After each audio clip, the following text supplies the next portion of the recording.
জায়গাটা তো একদম ফাঁকা। আচ্ছা, শ্রেয়া ভুল জায়গায় চলে আসেনি তো? ভাই এই কোঅর্ডিনেটস তো এখানকারই। এসওএস এখান থেকেই হয়েছে। একবার ফোন করে দেখি।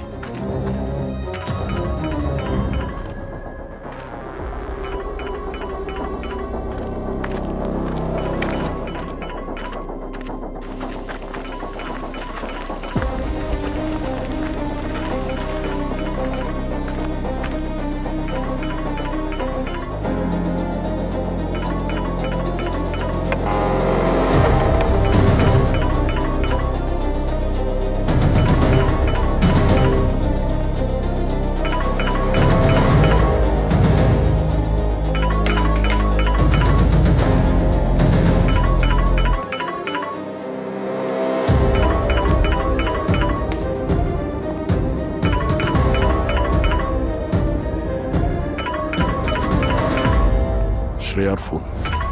স্যার, ফোনটা তো ভেঙে গেছে দেখছি। স্যার, এমনটা হয়নি তো যে শ্রেয়া সরলাকে বাঁচাতে এসেছিল, সরলার স্বামী শ্রেয়ার উপর আক্রমণ করে আর হাতাহাতিতে এই ফোনটা ভেঙে গেছে? রবি, জানি না এক্স্যাক্টলি এখানে কি হয়েছিল, কিন্তু এখানে শ্রেয়া সরলা কেউই তো নেই।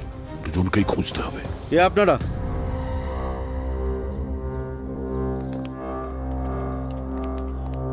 এখানে কি করতে এসেছেন? আপনি কে? আমি কে? আপনারা কে বলুন? সিআইডি। কোনো আইডি ঠাইডি আছে? কিন্তু সিআইডি আমার বাড়িতে কি করছে? তোমার বাড়ি? তুমি সরলার হাজবেন্ড?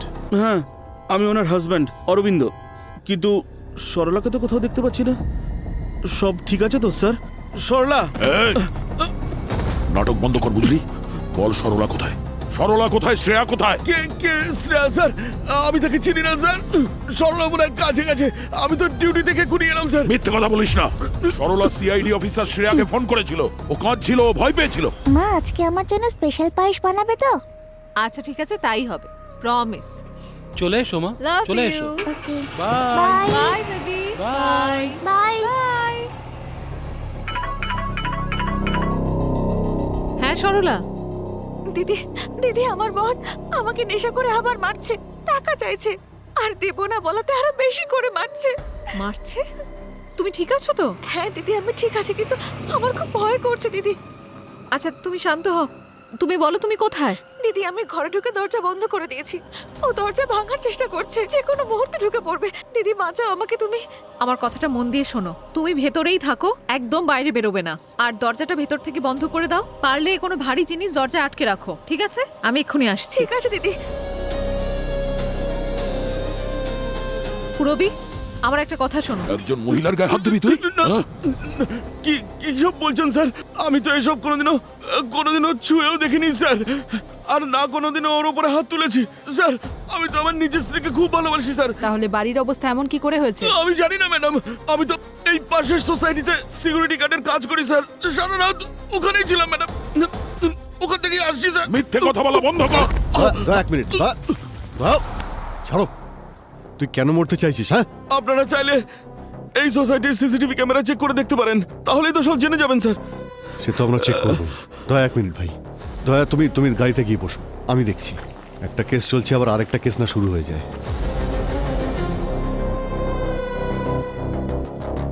স্যার, হ্যাঁ, স্যার, সরলাকে তো ফোনে পাচ্ছি না স্যার। ও নিজের ফোন তো কখনো সুইচ অফ করে রাখে না স্যার। ওর নিশ্চয়ই কিছু একটা হয়েছে। প্লিজ স্যার, আমার স্ত্রী আর আমার বাচ্চাকে বাঁচান স্যার। বাচ্চা? হ্যাঁ স্যার, ও প্রেগনেন্ট স্যার। ওর নাম্বার দাও আর ওর ছবি দাও, ঠিক আছে? দয়া স্ট্রেস নিও না, শ্রেয়াকে পেয়ে যাবো, ওকে আমরা ঠিক খুঁজে বের করবো। এই সরলা, ওর লোকেশনটা এখানেই দেখাচ্ছে। ফোন সুইচ অফ হওয়ার আগে ওর লাস্ট লোকেশন এখানেই ছিল। ক্রাইম টিপ? আগেও এখানে ক্রাইম হয়েছিল নাকি? মনে হচ্ছে পাওয়ার অফ। অভিজিৎ হতে পারে এই ক্রাইম সিন ঘেরাটোপের আড়ালে। এখানে কোনো অপরাধমূলক কাজ হচ্ছে।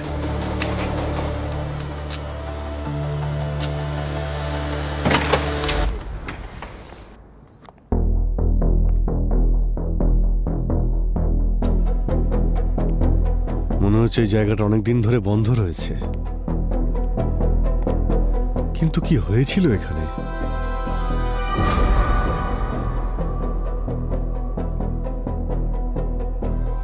অভিজিৎ, এই দরজায় ক্রাইম সিনের ঘেরাটোপ আর এখানে এই পুলিশ মার্কার। তুমি ঠিকই বলছিলে, এটা ক্রাইম সিনই। কোনো ইনভেস্টিগেশন হয়েছে এখানে? সরলার ফোনের লাস্ট লোকেশনটা এখানে দেখাচ্ছে। ও এখানে কি করতে এসেছিল?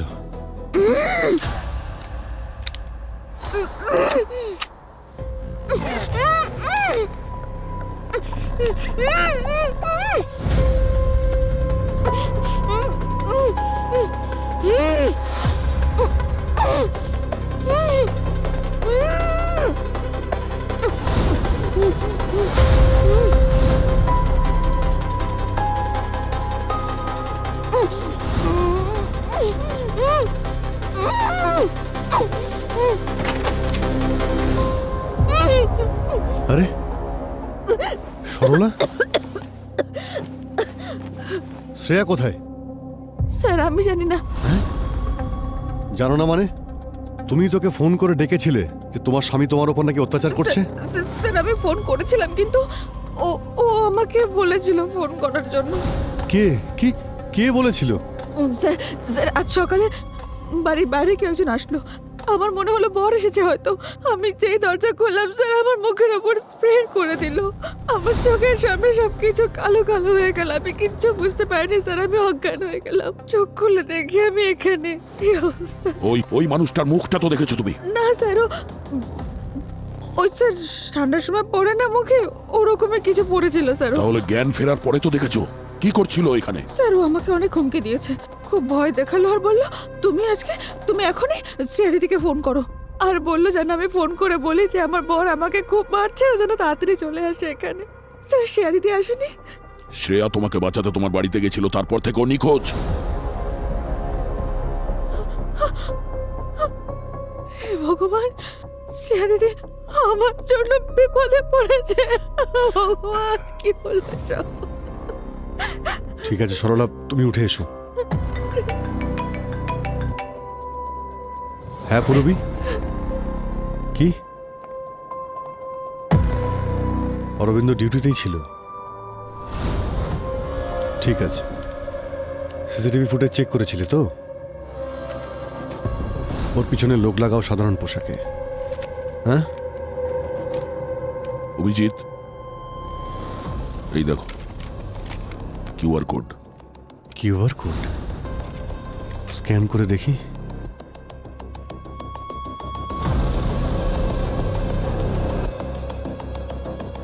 এ তো টাইমার স্টার্ট হয়েছে আর কাউন্টডাউন তো উল্টো চলছে। হ্যাঁ, ব্যাপারটা কি?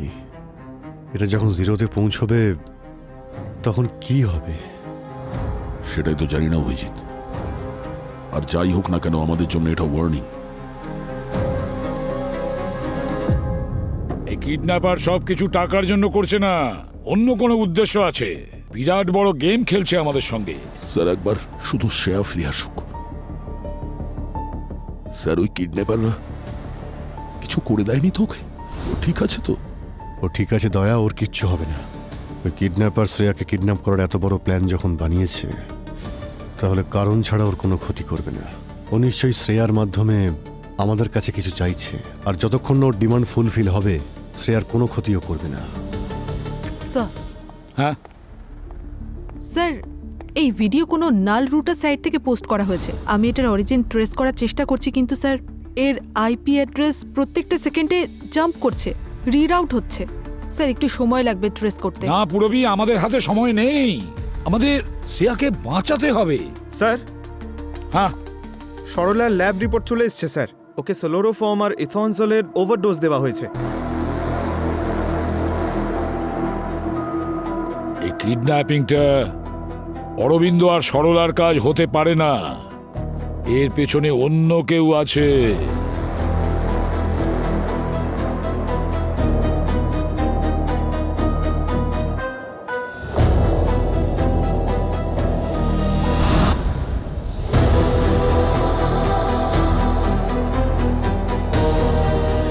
শ্রেয়া, শ্রেয়া ও নড়াচড়া করছে না কেন? ও ও ও ওর কিছু?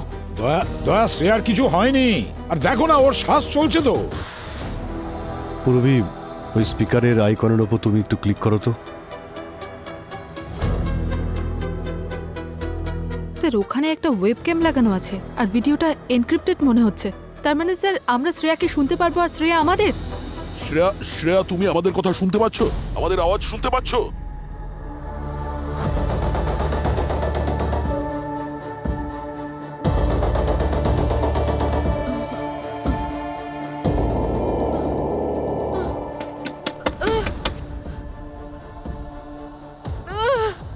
হ্যালো, হ্যালো, কেউ আছেন? বাইরে বের করুন, বাঁচাও! কেউ আমার কথা শুনতে পাচ্ছেন? শ্রেয়া, দুশ্চিন্তা করো না, শান্ত হও। দেখো, আমি এসিপি বলছি, আমরা সবাই এখানে আছি। স্যার, স্যার আমি কিছু দেখতে পাচ্ছি না স্যার। স্যার আপনি কোথায় স্যার? আমি কোথায় স্যার? স্যার আমাকে এখান থেকে বের করুন প্লিজ। দেখো শ্রেয়া, তুমি আমাদের দেখতে পাচ্ছ না কোনো ব্যাপার না, কিন্তু আমরা তোমাকে দেখতে পাচ্ছি। তোমার কথা আমরা শুনতে পাচ্ছি, আর আমাদের কথাও তুমি শুনতে পাচ্ছ তো?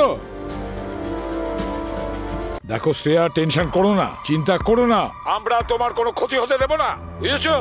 এবার শুধু এটা বলো, কি হয়েছিল? স্যার আমার কিছু মনে পড়ছে না। আমি সরলার বাড়িতে গেছিলাম আর আমার উপর কেউ অ্যাটাক করে কেমিক্যাল স্প্রে দিয়ে, আর তারপর চারিদিকে অন্ধকার হয়ে যায়। আমার কিছু মনে পড়ছে না স্যার। স্যার, স্যার আমাকে এখান থেকে বের করুন। শ্রেয়া, জ্ঞান হারানোর আগে তুমি ওখানে কিছু তো দেখেছো? ওই লোকটার মুখ কিংবা ওর বডিতে কোনো ট্যাটু কিংবা ওর আওয়াজ, যাতে আমাদের কোনো সুবিধা হয়? স্যার সবকিছু খুব তাড়াতাড়ি হয়ে গেছে, আমার কিচ্ছু মনে পড়ছে না। শ্রেয়া, এটা কিভাবে সম্ভব? তুমি একজন CID officer, you trained for this. Daya, আস্তে আস্তে। শ্রেয়া, শ্রেয়া, তুমি ভয় পেও না, একটু রিল্যাক্স হয়ে যাও। তুমি কনসেন্ট্রেট করো। আশেপাশে কোনো শব্দ শুনতে পাচ্ছ? ট্রেনের শব্দ, গাড়ির শব্দ, কোনো মেশিনের শব্দ, ছোটোখাটো আওয়াজও আমাদের সাহায্য করতে পারে শ্রেয়া।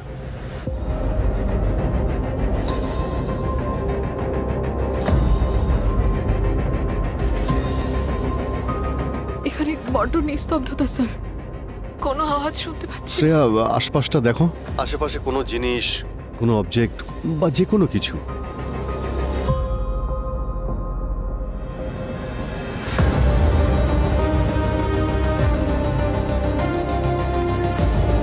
বোধহয় একটা জলের বোতল আছে।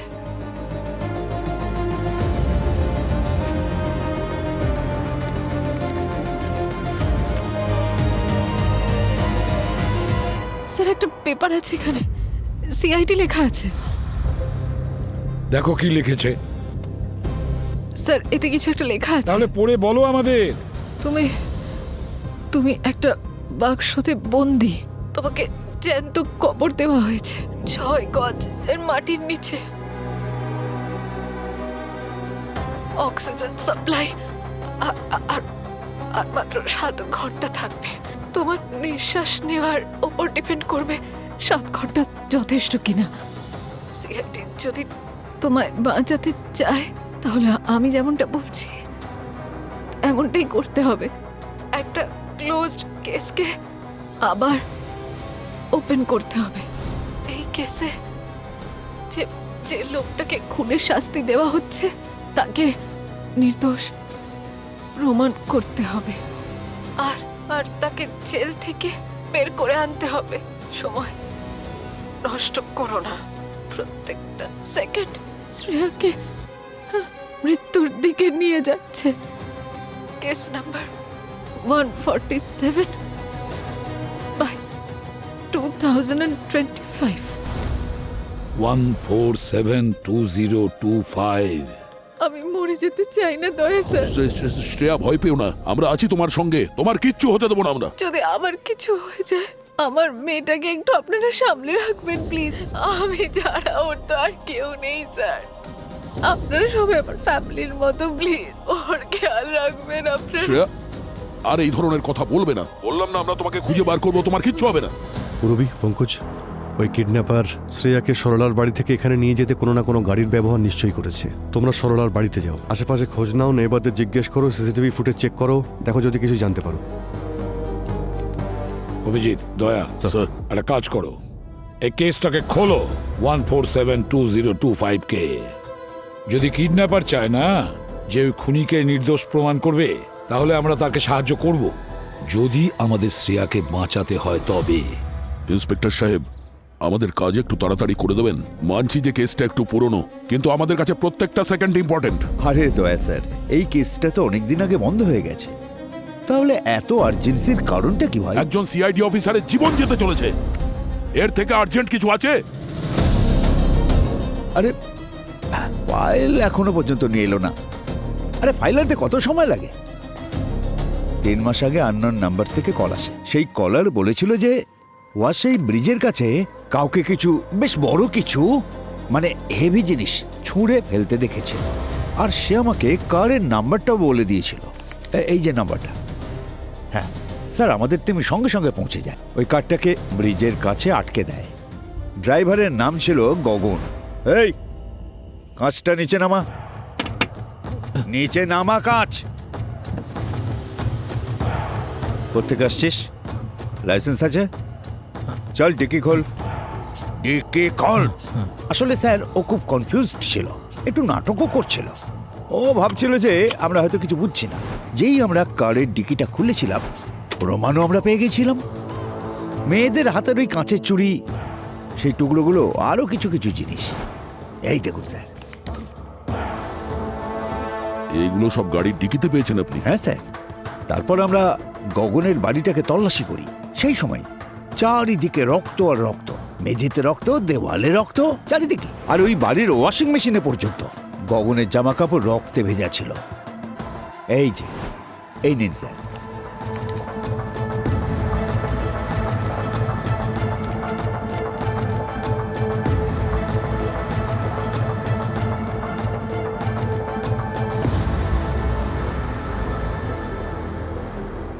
এটা এটা গগনের বাড়ি? হ্যাঁ স্যার। এটা তো সেই জায়গা যেখান থেকে সরলাকে পেয়েছিলাম।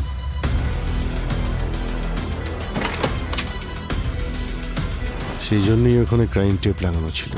ওই বাড়িটা গগনের কেসের ক্রাইম সিন ছিল। স্যার, গগনের স্ত্রী সোনাক্ষী সেই রাত থেকে নিখোঁজ ছিল, আর মাত্র 1 মাস আগেই ওদের বিয়ে হয়েছিল। ফরেন্সিক রিপোর্টে কি পেয়েছেন? স্যার, সোনাক্ষীর টুথব্রাশ আর হেয়ার ব্রাশ ডিএনএ স্যাম্পেলের জন্য নেওয়া হয়েছিল, ম্যাচ করানোর জন্য। ওই বাড়িতে পাওয়া রক্ত আর ওই গাড়িতে পাওয়া রক্তের সঙ্গে ওর ডিএনএ ম্যাচ করে যায়। ওই বডিটা আমরা খুঁজে পাইনি স্যার, আজও পর্যন্ত পাইনি। প্রমাণ এতটাই স্ট্রং ছিল যে কোর্ট বডি না পেলেও গগনকে দোষী প্রমাণ করে শাস্তি দিয়ে দেয়। একটু ওই ফাইলটা দিন তো, কেস ফাইল। হ্যাঁ প্লিজ। Thank you. গগন কিছু কি বলেছে? এই সব কিছুর পিছনে মোটিভ কি ছিল? স্যার, সোনাক্ষীর বাবা মারা স্টেটমেন্ট দিয়েছেন গগন নাকি পণ চাইতো, মানে অনেক কিছু চাইতো আর কি। আর নতুন গাড়ি পাওয়ার জন্য ঝগড়া করতো, এমনকি নিজের স্ত্রীকেও মারধরও করতো নাকি। আর স্যার, যখন এই নিয়ে পুলিশে কমপ্লেন করা হলো, তখনই গগন নিজের স্ত্রী সোনাক্ষীকে মেরে ফেলেছিল। এই ফাইলে গগনের কনফেশন নেই? না স্যার, গগন কখনো কনফেসই করেন। ওর এটা পর্যন্ত মনে নেই যে যখন ওর জ্ঞান ফিরেছিল ও ব্রিজের কাছে কেন গিয়েছিল। ও এটাও বুঝতে পারেনি যে ওর সাথে কি হচ্ছে। ওর কিচ্ছু মনে নেই স্যার, কিচ্ছু বলতে পারেনি স্যার। যদি গগন মিথ্যে কথা না বলে, হতে পারে কেউ ওকে ফাঁসাচ্ছে। গগনের ফ্যামিলি ব্যাকগ্রাউন্ড, কোনো রিলেটিভ? আচ্ছা স্যার, ওর বাবা মা আছে, সবসময় ওর পাশেই থাকে। ওরা সবসময় বলে ওর ছেলে নির্দোষ, কিন্তু তাতে কোনো লাভ হয়নি। কি মনে হয় দয়া, গগনের বাবা মা এসব করছে না তো নিজের ছেলেকে নির্দোষ প্রমাণ করার জন্য? কিছু বলা যাচ্ছে না অভিজিৎ।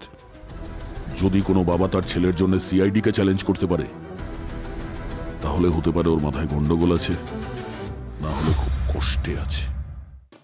বাঁচাও এসপি স্যার, দয়া স্যার, আমি নিঃশ্বাস নিতে পারছি না স্যার। শ্রেয়া, চিৎকার করো না, ওখানে শোনার কেউ নেই। ফর নাথিং নিজেকে ক্লান্ত করো না, হাঁপিয়ে উঠবে। Yes sir. হ্যাঁ পুরবি। স্যার, সরলার বাড়ির আশেপাশের লোকজন বলছিল যে ওরা আজ সকালে সরলার বাড়ির পাশ থেকে 3টে গাড়ি বেরোতে দেখেছে। একটা ব্লু টেম্পো, একটা ব্ল্যাক কালারের এসইউভি আর একটা লাল কালারের সেডান। আর স্যার, কেউই গাড়ির নাম্বার প্লেট দেখেনি, যাতে আমরা কোনো রকম লিড পেতে পারি। পুরবি, একটা কাজ করো, ওই বস্তি যে এরিয়াতে আছে ওই এরিয়ার সমস্ত এক্সিট পয়েন্ট বন্ধ করো। দ্বিতীয়ত, ওখানে যে দোকানগুলো আছে, বাস স্টপ আছে, হয়তো ওখানে সিসিটিভি ক্যামেরা লাগানো আছে, তাহলে সেটার ফুটেজ চেক করো। হতে পারে ওই 3টে গাড়ির নাম্বার পেয়ে যেতে পারি আমরা। Okay sir. স্যার, হ্যাঁ স্যার গগনের কেস ফাইল। ঠিক আছে, তুমি যেতে পারো। গগন, তার মানে সেই কেসটা যার কারণে শ্রেয়া কিডন্যাপ হয়েছে? হ্যাঁ সালুখে, এটা সেই কেসটা। আমার মনে হয় এই কেসটায় সিআইডির সঙ্গে কোনো না কোনো কানেকশন আছে। সেটা লিঙ্কটাকে আর সূত্রটাকে আমরা খুঁজে বের করবই। হ্যাঁ অভিজিৎ, স্যার আমরা লোকাল পুলিশের সঙ্গে কথা বলেছি, কিন্তু সমস্ত প্রমাণ তো গগনের বিরুদ্ধেই স্যার। মনে হচ্ছে আমাদের এই কেসটা ওপেন করতে হবে। একদম ঠিক কথা বলেছো তুমি অভিজিৎ, আমারও তাই মনে হয়। আরও একটা কথা স্যার, এই গগনের মা বাবা কোর্টের রায় মানতে চায় না। ওদের বক্তব্য যে ওদের ছেলে নির্দোষ। এই গগনের বাবা একজন রিটায়ার্ড কম্পিউটার ইঞ্জিনিয়ার স্যার। আমার মনে হচ্ছে যে শ্রেয়ার কিডন্যাপে ওনারই হাত আছে, যাতে উনি এই কেসটাকে আবার খোলাতে পারেন সিআইডির ওপরে প্রেশার দিয়ে। আচ্ছা, স্যার আমরা ওর বাড়িতে গিয়েছিলাম, কিন্তু ওখানকার নেইবাররা বলল গগনের মায়ের 1 মাস আগে মৃত্যু হয়েছে, আর গগনের বাবা হরিদ্বারে গেছে অস্থি বিসর্জন করতে। কিন্তু তারপর থেকে উনি আর ফিরেই আসেননি। আমরা ওর বাড়ির ভিতরে গেলাম, কিন্তু কোনো ক্লু পেলাম না স্যার, যাতে এটা জানা যায় যে ওর বাবার লোকেশন ঠিক কোথায়। গগনের বাবা কম্পিউটার ইঞ্জিনিয়ার নিখোঁজ হয়ে গেছে। স্যার এখন আমরা গগনের সঙ্গে দেখা করতে জেলে যাচ্ছি। দেখতে হবে এই ব্যাপারে ও কিছু জানে কিনা।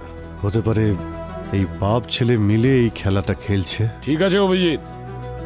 বস, যদি এই কিডন্যাপারটা ঠিক হয় তাহলে প্রমাণ হচ্ছে যে একজন নিরপরাধী jail খাটছে।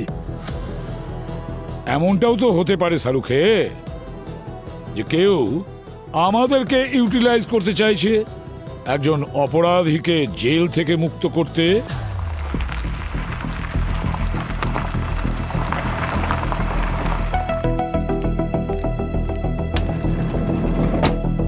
By bye. Bye bye. Mika, Daya sir, Abhijit uncle. ইয়া আমরা এখান থেকে যাচ্ছিলাম আর আমার মনে হলো মিকা স্কুল থেকে এখান দিয়েই যায়, তাই ভাবলাম তোমাকে আজকে আমরা পিক করি। মা কোথায়? আমাকে ড্রপ করে মা তো অফিসে চলে গেল। মা ঠিক আছে তো? হ্যাঁ মা ঠিক আছে বাবু। আচ্ছা, আমি বুঝে গেছি। মা আমার জন্য বাড়িতে পায়েস রান্না করছে, সকালেই বলেছিলাম মাকে। আর এই পায়েসের কথাটা আমরা কিন্তু সবাই জানি, তোমার মা আমাদের বলেছে। আজ যখন ও অফিস থেকে বেরোচ্ছিল তোমার জন্য পায়েস বানাতে, তখনই হঠাৎ করে ওর একটা ফোন আসে। এই সময় তোমার মা একটা ইম্পর্টেন্ট মিশনে আছে, আজকে আসতে একটু লেট হবে। আবার মা আমাকে প্রমিস করেছিল যে স্পেশাল পায়েস বানাবে, মা নিজেই বলেছিল। হ্যাঁ বাবু, তুমি তো জানো যে তোমার মা প্রমিস করলে সেটাকে পূরণ করে। আজও আসবে, প্রমিস পূরণ করবেও। প্রমিস তো দয়া স্যার। হ্যাঁ বাবু, প্রমিস। তোমার মা নিশ্চয়ই ফিরে আসবে, মানে আমি বলছি যে নিশ্চয়ই ফিরে এসে তোমার জন্য ওই স্পেশাল পায়েসটা বানাবে। আচ্ছা মিকা, তুমি এখন বাড়ি যাও, তোমার মা না আসা পর্যন্ত সরলা আন্টি তোমার সঙ্গে থাকবে। সরলা, মিকার খেয়াল রেখো। হ্যাঁ sir. Bye Mika. Bye. Officer, yes sir. এখানে সন্দেহজনক কিছু দেখলে ফোন করবে, ঠিক আছে? Yes, sir. অ্যালার্ট থেকো। Okay sir.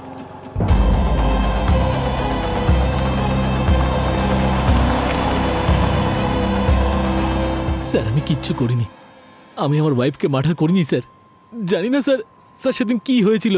আমি তো ডিনার করে ঘুমিয়ে পড়েছিলাম স্যার। যখন চোখ খুললো দেখি আমি আমার গাড়িতে রয়েছি ওয়াসাই ব্রিজের কাছে।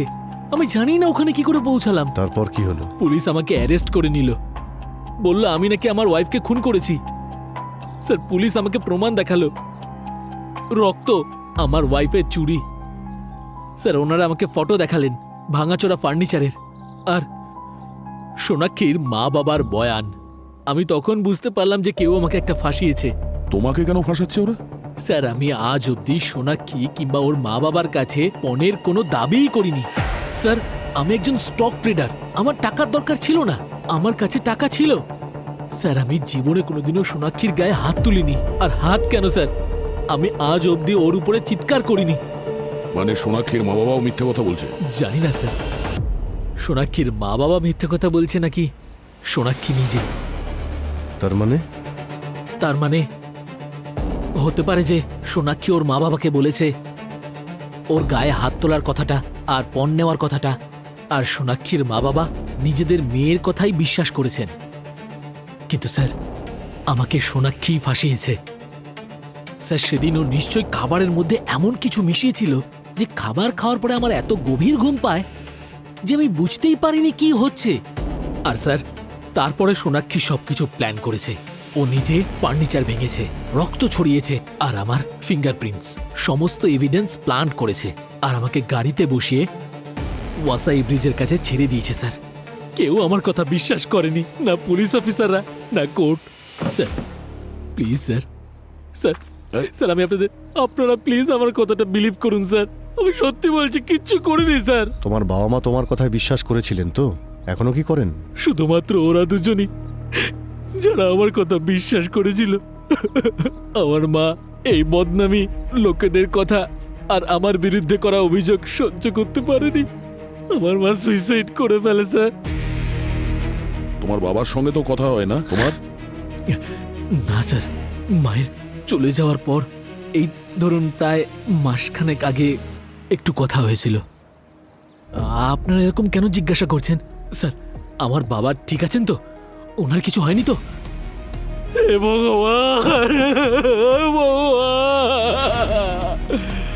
জীবনের একটা ভুল ডিসিশন আমার সবকিছু শেষ করে দিল। ভুল ডিসিশন মানে? বিয়ের আগে সোনাক্ষীর একটা ছেলের সঙ্গে অ্যাফেয়ার ছিল, আর আমি এ ব্যাপারে পুরো নিশ্চিত স্যার। এই সব কিছুর পেছনে ওর বয়ফ্রেন্ড ওকে সাহায্য করেছে স্যার।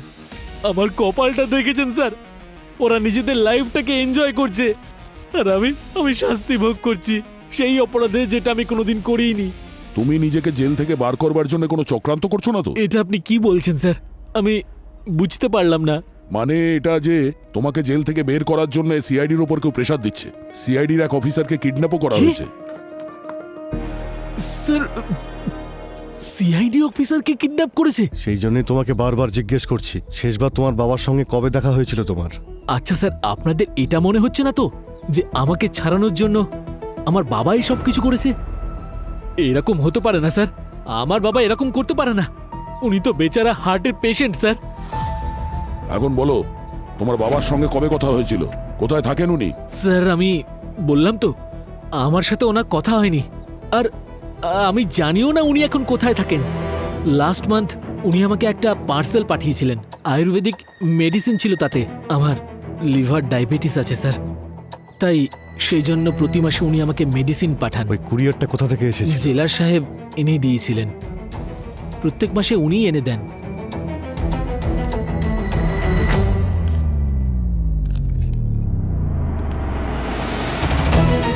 ডক্টর সালুকে কিছু পেয়েছেন? এমন কিছু যাতে আমরা প্রমাণ করতে পারি যে গগন তার স্ত্রীকে খুন করেনি? না ভাই, সমস্ত এভিডেন্স এই কথাই বলছে যে গগনই সোনাক্ষীকে মেরেছে। এটা কিভাবে সম্ভব স্যার? গগন বারবার বলছে যে ওকে ফাঁসানো হয়েছে। স্যার আমাদের এমন কিছু একটা করতে হবে যাতে আমরা প্রমাণ করতে পারি যে গগন কোনোভাবেই সোনাক্ষীকে খুন করেনি। আর তাছাড়া যত তাড়াতাড়ি সম্ভব আমাদের শ্রেয়াকে বাঁচাতে হবে, সময় পেরিয়ে যাচ্ছে। বুঝে উঠতে পারছি না যে এমন মনে হচ্ছে সবকিছু ওই ক্রাইম সিনের মধ্যে যত এভিডেন্স আছে সমস্তটা যেন সাজানো, সবকিছু যেন হাতের কাছে রেখে দিয়েছে সাজিয়ে। এই দেখো ফার্নিচার, এই চুড়ি, এই দেখো রক্তের ছাপ, সব যেন আমরা সহজেই পেয়ে যাই। হ্যাঁ স্যার, গগন তো বলছেই যে ওর স্ত্রী প্ল্যান করেছিল ওকে ফাঁসানোর জন্য। অনেকবারই অপরাধীরা কোনো না কোনো ভুল করে, আর একটা ভুল লুকোতে ওরা অনেকগুলো ভুল করে বসে। সালুকে একটা কাজ করো, হ্যাঁ তুমি আবার ক্রাইম সিনে যাচ্ছ তো, তখন নিজের ফরেন্সিক আই ভিউ দিয়ে ভালো করে দেখবে, দেখো কিছু পাওয়া যায় কিনা। আর যদি কিছু পাওয়া যায় খুব তাড়াতাড়ি আমাকে জানাবে। ঠিক আছে বস, হ্যাঁ। আমি যাচ্ছি। হয়তো এই এভিডেন্সের কারণে অন্য কোনো এভিডেন্স পেয়ে যেতে পারে। একদম। এবারে আমাদের টার্গেট এমন ক্রিমিনালকে যার শাস্তি অলরেডি হয়ে গেছে, তাকে নির্দোষ প্রমাণ করে ছাড়বো।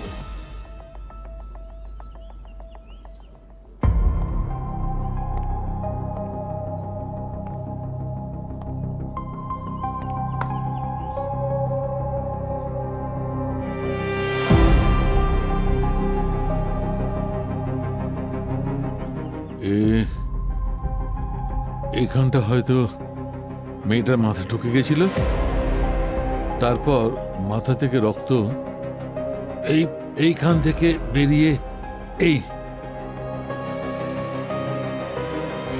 আর এই ঘষতে ঘষতে এখানে এসেছিল। এটা হয়তো ওর পায়ের চিহ্ন, আর ও এইদিকে গেছিল এই।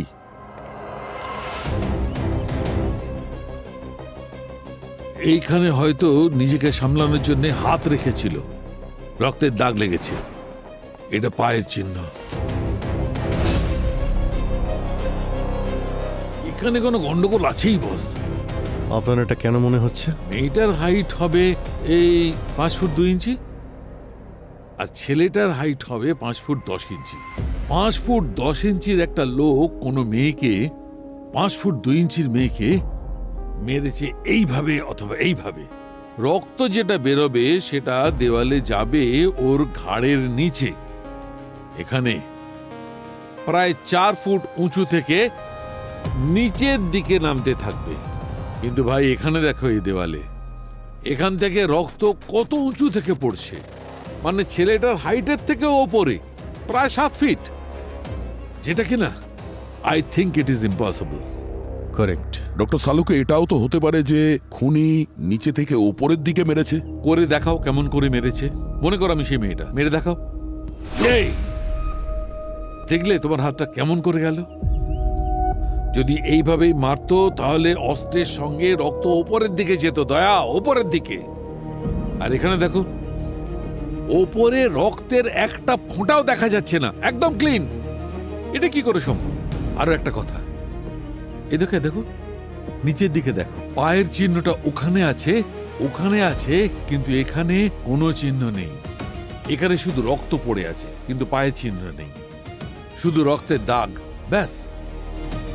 সেটা কি করে? তাহলে আপনার কি মনে হয় কি হয়েছিল এখানে? আমার মনে হচ্ছে এখানে কোনো খুন হয়ইনি, এসব কিছু ড্রামা সাজানো। কেউ আমাদের ঠকানোর জন্য এইগুলো করেছে আর হাত দিয়ে রক্ত ছুঁড়ে দিয়েছে, যাতে মনে হয় মার্ডার হয়েছে। তার মানে গগন সত্যি বলছিল, ওর স্ত্রীকে ও মারেনি, কেউ তো আছে যে এই ক্রাইম সিনটাকে ক্রিয়েট করেছে। সোনাক্ষীর লাশও পাওয়া যায়নি, হতে পারে ও এখনো বেঁচে আছে। হ্যাঁ, কিন্তু শুধু এই ব্লাডের প্যাটার্ন দেখে গগনকে তো নির্দোষ প্রমাণিত করতে পারি না। আমাদের সোনাক্ষীকে খুঁজতে হবে, না হলে ওকে জেল থেকে ছাড়ানো সম্ভবই নয়।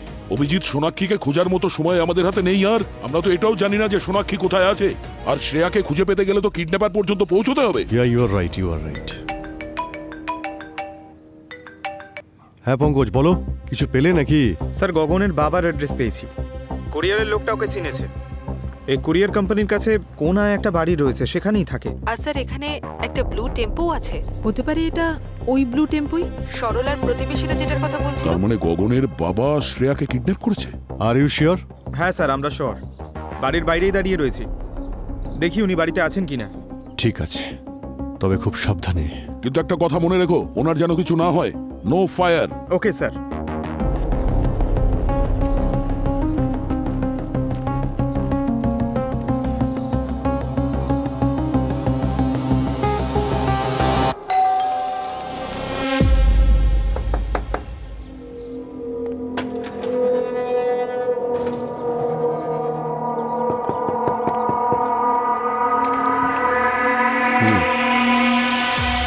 সিআইডি, কিছু প্রশ্ন করার আছে। আপনাকে আমাদের সঙ্গে বিউরো যেতে হবে।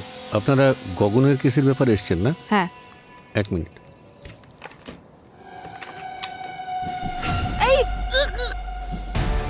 আরে রবি, ঠিক আছো? অঙ্কুশ, তুমি যাও, তুমি যাও, ধরো ওকে। এই!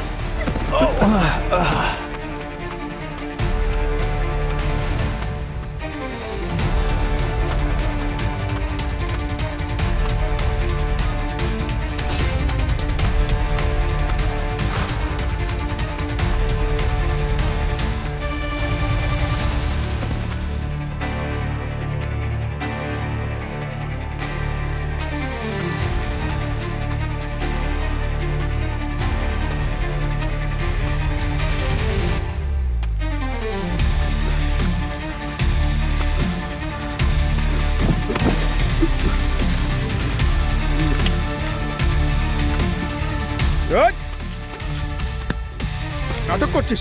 ছাড় এটা। হ্যাঁ, কোথায় পালাচ্ছিলিস? বিপির ওষুধ? ওঠ! পঙ্কজ, এটা ওর হার্ট আর বিপির ওষুধ। খেয়েছে নাকি? হ্যাঁ, জল জল জল। জল জল নিয়ে এসো। আরে জল। এক সেক।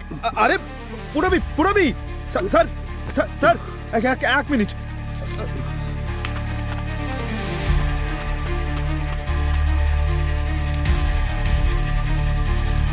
পুরবি, পুরবি তাড়াতাড়ি জল নিয়ে এসো। এই যে জল জল জল জল জল।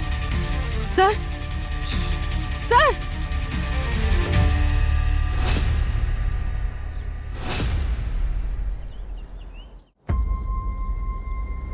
স্যার সোনাক্ষীর সার্চ অফিসিয়ালি শুরু হয়ে গেছে স্যার।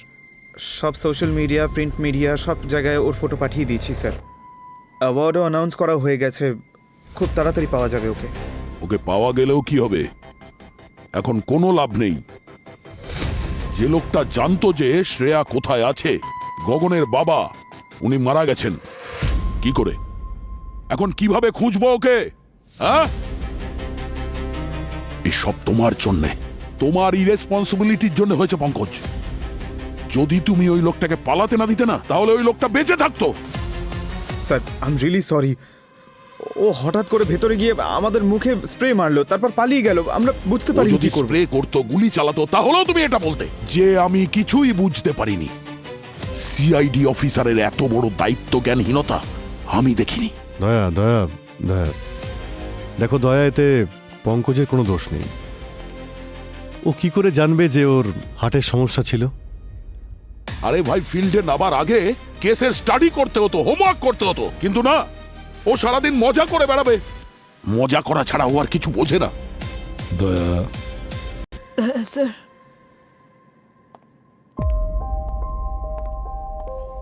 আমার মেয়েটাকে আপনি একটু দেখবেন, হ্যাঁ? যদি আমার আমার কিছু হয়ে যায় তাহলে। শ্রেয়া, শ্রেয়া, দেখো, ভেঙে পড়লে হবে না তো। তুমি একজন সিআইডি অফিসার। আচ্ছা, এটা বলো যে তোমার ওখানে আশেপাশে কোনো আওয়াজ শুনতে পাচ্ছ?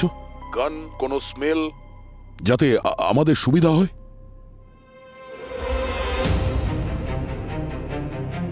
শুধু মাটি, ভেজা মাটি, আর কিচ্ছু না। স্যার হ্যাঁ পুরবি, স্যার আমরা গগনের বাবা টেম্পো থেকে এটা পেয়েছি। কি? স্যার এটা দেই স্যারের টোল রিসিপ্ট। ওই টেম্পো এই টোল পোস্ট অনেকবার ক্রস করেছে, কিন্তু কোথায় গেছে সেটাই তো বোঝা যাচ্ছে না। ওই টেম্পো থেকে আর কিছু পেয়েছো নাকি? হ্যাঁ স্যার, ওখানে একটা কোদাল পেয়েছি যার গায়ে মাটি লেগেছিল। স্যার হয়তো কোদালটা ব্যবহার করা হয়েছে শ্রেয়াকে কবর দেওয়ার জন্য। শালুকে একটা কাজ করো, আবার মাটিটা নাও আর খোঁজ নাও ওই মাটিটা কোথাকার, কোন এরিয়ার। ওকে ওকে। আর তোমরা সবাই মিলে একটা কাজ করো, দেহিসারের ওই টোল ট্যাক্সের এরিয়াতে যাও। ওই এরিয়ার প্রত্যেকটা জায়গা ভালো করে দেখো, নির্জন এলাকা, ময়দান এলাকা, সব জায়গায়। শ্রেয়াকে ওখানেই বোধহয় লুকিয়ে রেখেছে। খুঁজে বের করো শ্রেয়াকে। খালি হাতে তোমরা ফিরো না।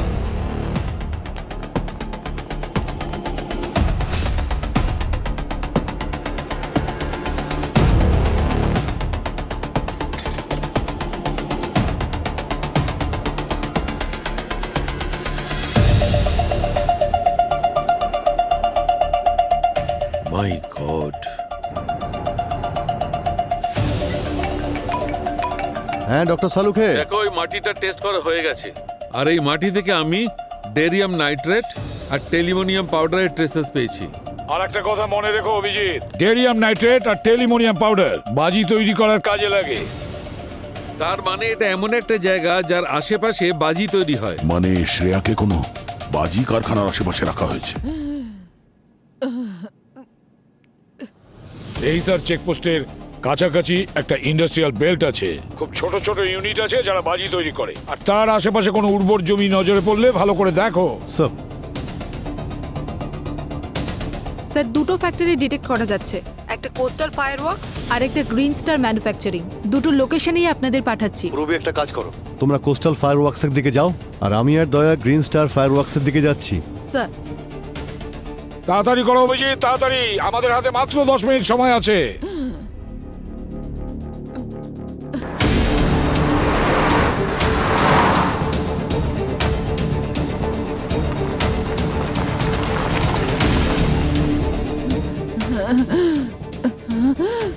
শ্রেয়া, শ্রেয়া, শ্রেয়া,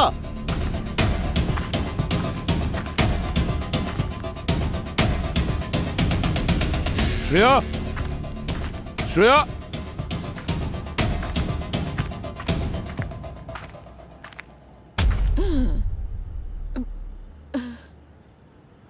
দয়া এখানে এসো। এই যে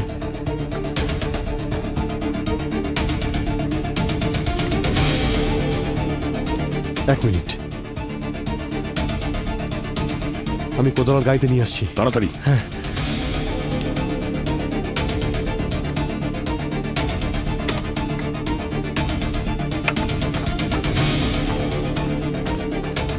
দয়া, এই নাও।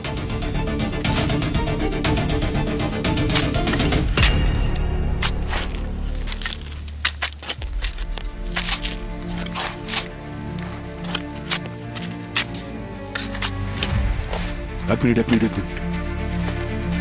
কত আছে এখানে?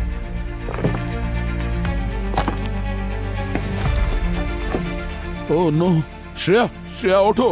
শ্রেয়া চোখ খুলো। শ্রেয়া, নিঃশ্বাস পড়ছে না, পালস নেই। Shreya, hello, ambulance. শ্রেয়া ওঠো।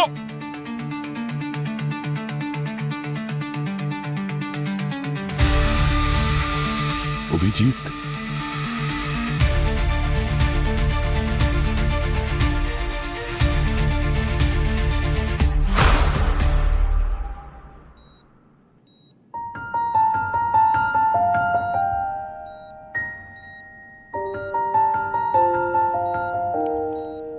শ্রেয়া,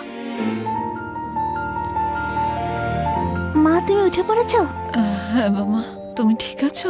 হ্যাঁ আমি একদম ঠিক আছি। আর দয়া আঙ্কেলও।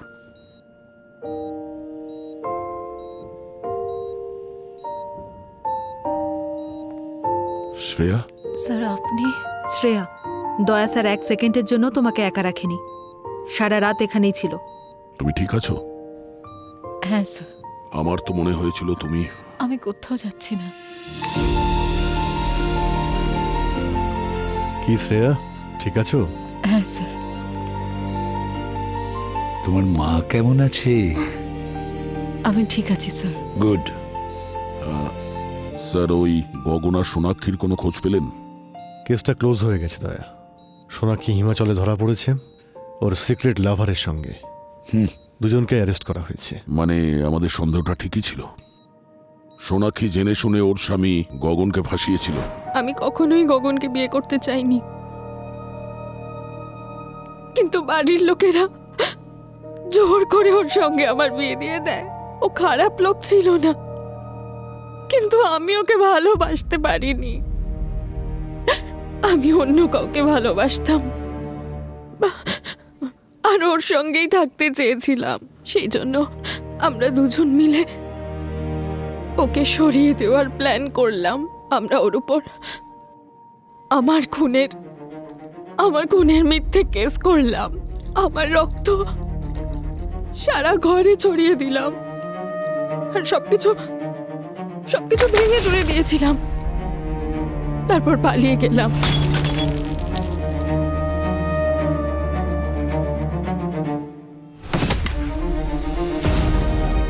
এইসব আইডিয়া আমি একটা নভেল আর একটা ফিল্ম দেখে পেয়েছিলাম। স্যার, গগন নির্দোষ। আমরা দুজন মিলে ওকে ভাসিয়েছিলাম। ভুল করেছে গগনের বাবা, মস্ত বড় ভুল করেছে। আর ও যা কিছু করেছে নিজের নির্দোষ ছেলেকে বাঁচানোর জন্য করেছে।